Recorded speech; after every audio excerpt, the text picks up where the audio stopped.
Hello guys, आज हम बात करेंगे। जैसा हमें पता है कि कल हमारा सीजीएल का प्रेफरेंस फॉर्म आउट हुआ है। तो अब काफ़ी लोग कल से काफ़ी परेशान होंगे कि हमें कहते हैं कैसे पोस्ट प्रेफरेंस फिलअप करनी चाहिए।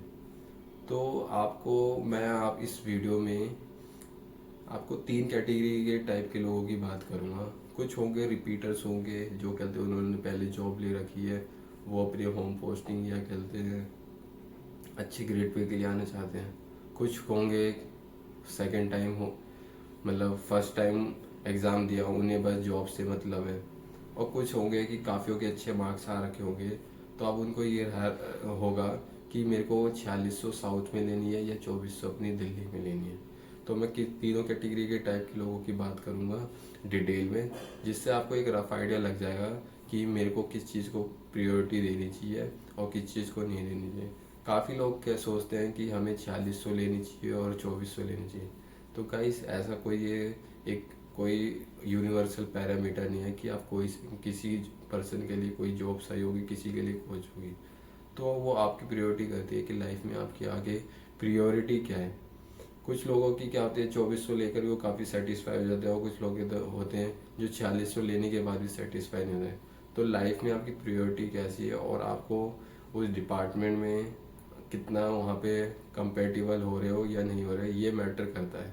तो हम सारी चीज़ों को डिटेल में बात करेंगे, और लास्ट में मैं आपको एक जेन्युइन एडवाइस दूंगा कि आपको किस चीज़ को ज़्यादा इम्पोर्टेंस देनी चाहिए और किस चीज़ को इम्पोर्टेंस नहीं देनी चाहिए। अब सबसे पहले जो हमारी फर्स्ट कैटेगरी के लोग हैं, जो हमारे रिपीटर्स हैं, तो रिपीटर्स से मैं अपने पहले ही रिक्वेस्ट करूँगा कि गाइस, अगर आपको पहले ही अच्छे ग्रेड पे की जॉब मिल रखी है, मान लो कि आपको 2400 या 4600 ग्रेड पे की आपको किसी दूसरी लोकेशन में मिल रखी है या छोटे ग्रेड पे की जॉब मिल रखी है, तो आप कृपया करके प्रेफरेंस फॉर्म में उसी जॉब को ऑप्ट कीजिए या उस पोस्ट को ऑप्ट कीजिए जो आप चाहते हैं कि मुझे ये लेनी है। बेमतलब में अगर आप सारी प्रेफरेंस भरोगे तो काफ़ी लोग ऐसे होंगे जिनके घर में एक जॉब लेना या किसी पर्सन के लिए जॉब लेना या किसी की इस टाइम लास्ट लास्ट उसकी एज होगी इस ईयर का, तो वो कहीं ना कहीं चूक सकता है। आपको अगर आप एग्ज़ाम निकाल भी लिया और आपको वो लेना नहीं है, तो उसका कोई रेलेवेंस नहीं है। आप दिखाओगे कि एक और जॉब लगी, ये लाइफ में कोई अचीवमेंट नहीं है। आपको अगर लग रहा है कि आपको 2800 मिल रखी है और आपको 4600 चाहिए, या आपको अगर 2800 भी मिली हुई है और आपको लग रहा है कि मुझे होम पोस्टिंग मिल जाएगी मेरे मार्क्स के अकॉर्डिंग, तो आप उस पोस्ट को प्रायोरिटी दीजिए, रेदर देन आप सारी पोस्ट फिलअप करके कहीं ना कहीं वो एक पोस्ट बेकार होने की वजह से किसी की जो एक पर्सन होगा या एस्पिरेंट होगा जो इतने सालों से तैयारी कर रहा होगा, उसकी लास्ट स्टेज होगी, वो कहीं ना कहीं चूक जाएगा। तो आप इस जो फ्लैक्स के चक्कर में या दिखावे के चक्कर में आप इस चीज़ को करोगे, इसका कोई रेलेवेंस नहीं है। तो आपको इस चीज़ को कंसीडर करना है कि आपको उसी पोस्ट को प्रेफरेंस देनी है जो आप चाहते हैं या जिसमें आप जॉब करने की सोच रहे हैं। ये नहीं कि आप सारी पोस्ट प्रेफरेंस भर रहे हो बस हवाबाजी के लिए और दिखावे के लिए कि मेरी एक और जॉब लग गई है। तो ये कोई एक जेन्युइन चीज़ नहीं है और ये कोई इतनी बड़ी अचीवमेंट नहीं है। आप लाइफ में एक और जॉब ले लोगे, पर एक आपको थोड़ा दूसरों के लिए भी सोचना पड़ेगा इस स्टेज पे, क्योंकि आप ऑलरेडी सिलेक्टेड हो। अब दूसरी कैटेगरी जो लोग आते हैं उसमें वो कैटेगरी के लोग आते हैं जिसके मतलब काफ़ी मार्क्स अच्छे आ रहे हैं और उन्हें लग रहा है कि उनको जॉब मिल जाएगी, पर वो कन्फ्यूज़न ये है कि वो साउथ में जाए 4600 या 2400 कहते हैं अपनी होम पोस्टिंग या कहते हैं दिल्ली वाली जॉब में रहे। तो गाइस, अब मैं इस चीज़ को इम्पोर्टेंस दूंगा कि लाइफ में आपकी इम्पोर्टेंस क्या है। अगर आपको लाइफ में आगे कुछ नहीं करना, तो फिर आप एक बड़े ग्रेड पे की जॉब ले लीजिए और फिर कहते हैं अपनी लाइफ को वहीं पे सरवाइव कीजिए या उसी जॉब के साथ आगे चलिए। या अगर लग रहा है कि आपको नहीं, मेरे को लाइफ में अभी बहुत चीज़ें करनी है, मुझे दूसरे फर्दर एग्जाम भी देने, यूपीएससी या कोई बड़े एग्जाम भी देने हैं, तो उस केस में आपको फिर कहते हैं जो आपके इस टाइम जो जॉब है वो जस्ट एक प्रियोरिटी है, एज ए कहते हैं बैकअप के लिए। तो आपको उस वाले केस में आपको कहते हैं सैलरी के पीछे नहीं भगना, आपको कहते हैं अपनी एक पीस लाइफ के पीछे रहना है।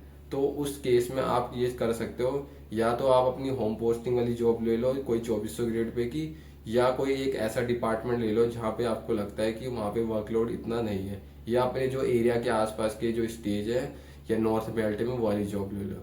इससे क्या होगा कि आपको टाइम भी मिल जाएगा और आपका क्या कहते हैं जो पीस ऑफ माइंड होगा वो भी रहेगा और आप अपने घर से पास रहोगे। तो इस केस में आपको आपके लिए क्या कहते हैं आपकी जो होम पोस्टिंग है या अपने आसपास के एरिया के पास की जो जॉब है वो लेना आपको प्रेफर रहेगा, रेदर देन आपको कहते हैं 4600 ग्रेड पे की। क्योंकि आपको लाइफ में इसको कहते हैं आपने सीजल को एज ए बैकअप के लिए रखा है। तो इस चीज़ को बस आपको देखना है कि आपको बस कहते हैं जॉब उसके लिए ही लेनी है। जो हमारी थर्ड कैटेगरी के लोग आते हैं वो हैं जिन्होंने फर्स्ट टाइम एग्ज़ाम दिया है और उनके में अब कंफ्यूजन है कि वो कौन सी जॉब ले, साउथ में ले या अपने आसपास के एरिया के लिए ले। और उन्हें ये फर्क नहीं पड़ता कि कहते हैं हमें कहीं से भी कोई कहीं पे भी जॉब मिल जाए। तो गाइज अगर आपको लग रहा है कि मेरे को कोई सी भी जॉब मिल जाए या किसी भी एरिया में मिल जाए, आपको फर्क नहीं पड़ता, तो मैं तो आपको यही सजेस्ट करूंगा फिर आप अपने 4600 ग्रेड पे के पीछे भागने की कोशिश करिए रेदर देन 2400 के लिए। और आपको अगर लग रहा है कि हाँ बस मेरा हो गया, अब मेरे से नहीं होगा या मेरे को आगे नहीं करना, तो आप बस 4600 लेकर अपना चलते हैं जॉब को ऑप्ट कीजिए और फिर उसी जॉब में आप रहिए। क्योंकि आपको मैटर नहीं करता कि आपकी होम पोस्टिंग क्या है या कहते हैं आपके लिए बाहर क्या है। तो ये नहीं है तो आपको फिर कल चिल रहना चाहिए क्योंकि आपको इतनी टेंशन ही नहीं है। बस आपको कहते हैं एक जॉब लेनी है तो जॉब लेने के लिए तो आपको ईजी हो जाएगा। क्योंकि अगर आपके अच्छे मार्क्स आ रखे हैं तो आपको एज ए कंसीडर करना है कि आपके अच्छे मार्क्स है। क्योंकि काफ़ी लोग तो क्या होंगे कि उनके मार्क्स अच्छे आ रखे होंगे पर वो होम पोस्टिंग के चक्कर में या अपने आसपास के एरिया के चक्कर में उसको ऑप्ट नहीं करेंगे। तो इसलिए मेरे हिसाब से आपको यही करना चाहिए कि आपको बस बड़े से बड़े ग्रेड पे की जॉब लेनी चाहिए रेदर देन आपको छोटे ग्रेड पे आसपास के एरिया में रहना चाहिए। क्योंकि आपको कहते हैं लोकेशन मैटर ही नहीं करती आपके केस में। अब जो मैं एक आपको जेन्युइन एडवाइस दूंगा क्योंकि जो आजकल चीज़ें चल रही है कि 2400 हमें नॉर्थ में लेनी चाहिए या 4600 आपको साउथ में लेनी चाहिए। तो ये ऐसा नहीं है कि कोई एक मतलब स्टैंडर्ड पैरामीटर है, ये पर्सन टू पर्सन वेरी करता है। कुछ लोग होते हैं कि वो अपने साउथ में भी कहीं भी एरिया में एडजस्ट कर सकते हैं, उनको मैटर नहीं करता। क्योंकि जब आप दूसरे एरिया में जा रहे हो, दूसरे एरिया के कल्चर में जा रहे हो तो आपको अडेप्ट करने में टाइम लगता है। स्पेशली जब आप साउथ में जाते हो तो समझ लो कि आपका जो नॉर्थ होता है साउथ के कंपेरिजन में मतलब ऑलमोस्ट अपोजिट ही होता है, हर चीज़ में अपोजिट होता है। वहाँ के खान पीन, इवन कि वहाँ का जो रहन सहन सब कुछ अलग होता है, लैंग्वेज का इशू होता है। अगर आप नॉर्थ बेल्ट में सोच रहे हो कि हाँ मेरे को 2400 के नॉर्थ बेल्ट मिल जाए तो वो आपके लिए सही तब होगा जब आपको लगता है कि मेरे को कहते साउथ एडजस्ट नहीं करा जाएगा या मैं अपने घर वालों से दूर नहीं रह सकता या आपके घर में ऐसी कोई सिचुएशन होगी जो आपके घर वाले अलाउ नहीं करेंगे बाहर जाने के लिए। तो इस केस में आप कहते हैं बाहर रहने की वजह से अपने घर पे रहिए। बेशक आपको कहते हैं 2400 ग्रेड पे की जॉब मिलेगी पर ये तो रहेगा कि आप घर के पास रहोगे, नॉर्थ बेल्ट में तो रहोगे, आपका जो अप डाउन होगा वो भी क्या हो जाएगा, ईजी हो जाएगा। तो ऐसा ये पर्सन टू पर्सन वेरी करता है कि उसकी लाइफ की प्रायोरिटी क्या है। अगर आपको लगता है कि हाँ मैं किसी भी एरिया में अडेप्ट कर लूंगा, अपने आप को रह लूंगा, तो आपको कोई दिक्कत नहीं होगी। क्योंकि मेरे को भी पता है कि मेरे साथ के काफ़ी लोग हैं वो उन्होंने शुरू से अपने घर पे रहे और अचानक ही वो बाहर आए साउथ में। तो उन्होंने क्या होता है कि कभी हेल्थ इशू होती है, कभी कुछ प्रॉब्लम हो जाती है, कभी मेंटल पीस नहीं रहता और कभी ना कभी वो मतलब फूड से कॉम्प्रोमाइज़ नहीं कर पाते। जैसे काफ़ी लोग होते हैं वेजिटेरियन होते हैं, तो अब कोई वेजिटेरियन है तो साउथ में वेजिटेरियन मिलना तो काफ़ी मुश्किल हो जाता है। तो उस वाले केस में उनको खाने पीने में भी काफ़ी दिक्कत हो जाती है। तो इस चीज़ को भी आपको कंसीडर करना चाहिए। बस आपको जॉब के या पोस्ट के पीछे नहीं भागना, आपको इन चीज़ों को भी कंसीडर करना है। आपको ये जो रील बनता लोग बनाते हैं इंस्टा पे या कहते हैं यूट्यूब पे, ये बस हाइप क्रिएट करते हैं कि आपको पता ही है कि आजकल कहते हैं जीएसटी के लिए काफ़ी हाइप क्रिएट कर रखे, पर रियलिटी लाइफ में कुछ हो रही है, अंदर कुछ और ही चल रहा है। तो आपको इतनी इंपॉर्टेंस नहीं देनी इन चीज़ों को, आपको अपनी प्रेफरेंस के हिसाब से अपनी इंपॉर्टेंस या अपने एंड पे रिसर्च करना है। नहीं तो सब तो अब चलता है गैस में ही चलते हैं। तो अपनी अपनी इंपॉर्टेंस देखो और तो आपके घर की कंडीशनिंग कैसी है उस हिसाब से आपको चीज़ों को ऑप्ट करना चाहिए। रेदर देन आपको कहते हैं बस करते हैं रील देख ली आपने, हाँ वर्दी मिलेगी बस मैंने जॉब ले ली, तो वो वाली चीज़ें मत करो। एक थोड़ा रैशनल माइंड से अपना डिसीजन लो। क्योंकि अगर आपने एक बार चूक कर दी तो जरूरी नहीं है कि आपके वो मार्क्स दोबारा आएंगे और फिर आप कहते हैं लाइफ टाइम तक कहते हैं रिग्रेट ही करते रहोगे। तो इस चीज़ को भी आपको समझना जरूरी है। अब जो मैंने आपको बताया था कि लास्ट में मैं आपको एक जेन्युइन गाइडेंस या एक जेन्युइन, मतलब मैं ये कह सकता हूँ आपको जेन्युइन एडवाइस दूंगा। तो गाइस मैं भी है ना अभी अपने घर से बाहर गलते जॉब कर रहा हूँ।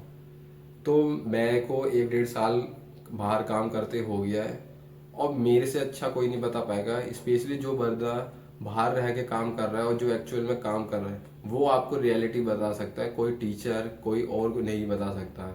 तो मैं आपको बताऊं, मैं अपना जो मेरा एक्सपीरियंस है, जो मेरा मतलब आप ये कह सकते हो कि जो मैंने अपने इतने टाइम से चीज़ों को देखी है, तो मैं आपको जेन्युइन एडवाइस करूंगा कि घर के पास से बढ़िया कुछ नहीं होता।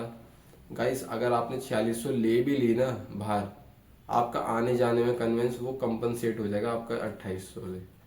तो इस चीज को माइंड में सेट कर लो कि घर के आसपास या घर पे होम टाउन में अगर आपको जॉब मिल जाए ना, इससे बढ़िया नहीं है। पर अगर मैं ये भी चीज कहना चाहता हूँ कि अगर आप मान लो बिहार के हो, यूपी के हो, या आप कहते हैं झारखंड के हो, तो वहां तो जॉब ना के बराबर आती है। अगर वहां के आप सोच रहे हो कि वहां से मैं शिफ्ट होके अपने दिल्ली में ले लूं, तो दिल्ली में आने के बाद आपकी जो लाइफ स्टाइल, आपको सैलरी तो अच्छी मिलेगी पर आपके उस हिसाब से खर्चे भी बढ़ जाएंगे। तो आपको पता है कि आप दिल्ली में पॉल्यूशन भी हो रखा है। तो इस चीज को मैं ये बोलूंगा कि अगर जब आप बाहर निकल ही रहे हो ना, तो फिर आप उस जगह पे निकलने की कोशिश करो जहाँ पे आप, जहाँ लगे कि आपका एरिया के आसपास हो, रेदर देन दिल्ली की बजाय।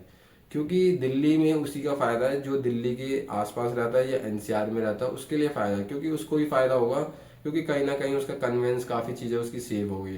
पर आप ऑलरेडी बाहर से हो तो दिल्ली ऑप्ट मत करो, आप अपने एरिया के आसपास ऑप्ट करो, जिससे आपको की जो कनेक्टिविटी है ना वो काफी अच्छी हो। तो ये एक जेन्युइन एडवाइस थी, और इस चीज को कंसीडर कर लेना। अगर आपने इस टाइम अगर गलती कर दी, तो ये जो आपका होगा लाइफ टाइम का रिग्रेट रहेगा, और ये रिग्रेट इतनी इजी से आपको कहते हैं वो कम नहीं हो पाएगा, कंपनसेट नहीं हो पाएगा। तो इस चीज को आपको समझना है और कोशिश करनी है कि गाइस सोच समझ के फॉर्म फिलअप करिए, और कहते हैं सारी पोस्ट के चक्कर में मत पड़ना अगर स्पेशली आपको ऑलरेडी वर्किंग हो। और ये थोड़ा समझना, क्योंकि एक टाइम में आप भी कहते हैं किसी के लिए चाहते थे मुझे जॉब मिल जाए, अगर आप इस पोजीशन में अगर जॉब मिल गई है तो आप इस चीज को कंसीडर करना। कुछ नहीं होता ये दिखावा, ये कुछ दिन का होता है और इसका कुछ लाइफ में रेलेवेंस भी नहीं होता। तो थैंक यू गाइस, मिलते हैं हम नेक्स्ट वीडियो में। अगर आपको कहते किसी भी टाइप की दिक्कत है, परेशानी है, मैं व्हाट्सएप नंबर आपका ना, पर्सनल व्हाट्सएप नंबर आपको मैं कमेंट बॉक्स में दे दूंगा, और आप मेरे को किसी भी टाइप की प्रॉब्लम मेरे को पर्सनली मैसेज कर सकते हैं। Thank you guys.